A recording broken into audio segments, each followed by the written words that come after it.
संसद भवन जो नया बना है उसके केंद्रीय कक्ष के ऊपर स्थापित राष्ट्रीय चिन्ह की प्रतिकृति पर उठे विवाद के बीच इस विशाल प्रतिकृति का निर्माण करने वाले शिल्पकार सुनील देवरे का बयान आया है।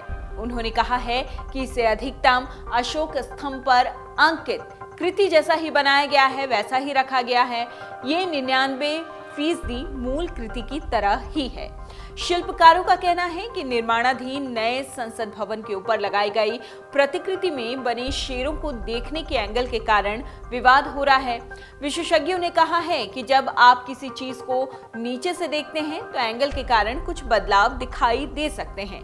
हालांकि मूल कृति की तुलना में कोई बड़ा बदलाव नहीं होता है। गौरतलब है कि सोमवार को पीएम नरेंद्र मोदी ने इस प्रतिकृति का लोकार्पण किया, जिसके बाद खूब बयानबाजियां तेज हो गई। इस प्रतिकृति पर ही सवाल खड़े हो गए। कई विपक्षी नेताओं ने अशोक की लाट के शांत और सौम्य शेरों की तुलना में इस प्रतिकृति का स्वरूप आक्रामक करने के आरोप लगाए हैं। कई ने इसे सियासी रंग देते हुए हटाने की मांग की तो कुछ ने कानूनी कार्रवाई करने को कहा है।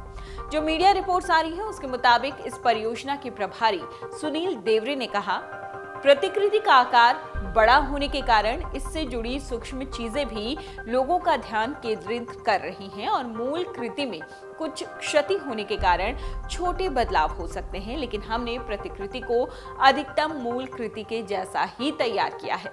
शेरों की मुद्रा को लेकर उठे विवाद के बीच देवरे ने ये साफ किया है कि जो फोटोग्राफ इंटरनेट मीडिया पर वायरल हो रहे हैं वो जूम से बाहर है। फोटो नीचे से खींचने के एंगल के कारण शेरों की मुद्रा में बदलाव दिख रहा है। प्रतिकृति तैयार करने से पहले हमने संग्रहालय जाकर इस पर शोध किया। हमने केवल 2.5 फीट की मूल कृति के आकार को बड़ा किया है। जब आप ऐसा करते हैं तो मूल कृति के सभी डिटेल विशालता के साथ साफ दिखाई देते हैं। प्रतिकृति नए संसद भवन में कम से कम 100 मीटर की दूरी से देखने को मिलेगी और यही कारण है कि हमें इसे बनाने में बहुत ज्यादा डिटेलिंग करनी पड़ी ताकि दूर से भी ये प्रतिकृति मूल कृति की तरह ही दिखाई दे। यदि आप इसे बराबर ऊंचाई से देखेंगे तो मूल कृति से बिल्कुल भी भिन्नता नहीं दिखाई देगी। जानबूझकर शेरों की आक्रामक मुद्रा बनाने के आरोप पर शिल्पकारों का कहना है कि ये शक्तिशाली जीव द्वारा दिया गया शांति का संदेश है। देश के राष्ट्रीय प्रतीक चिन्ह अशोक स्तंभ के नए संसद भवन पर बनी प्रतिकृति को लेकर विवाद छिड़ गया है और ऐसे में अशोक स्तंभ के महत्व को गहराई से समझने की जरूरत है। सबसे पहले समझिए कि अशोक स्तंभ के शेर कैसे हैं। अशोक स्तंभ के जरिए सम्राट अशोक ने भगवान बुद्ध के शांति के संदेश को दुनिया भर में फैलाया। सारनाथ और सांची के अशोक स्तंभों के ऊपरी हिस्से में 4 एशियाई मूल के शेर दिखाई देते हैं। इसके नीचे एक घोड़ा और एक बैल है। इसके बीच में धर्म चक्र है। चक्र के पूर्वी भाग में एक हाथी, पश्चिमी भाग में एक बैल, दक्षिणी भाग में घोड़े और उत्तरी भाग में शेर है।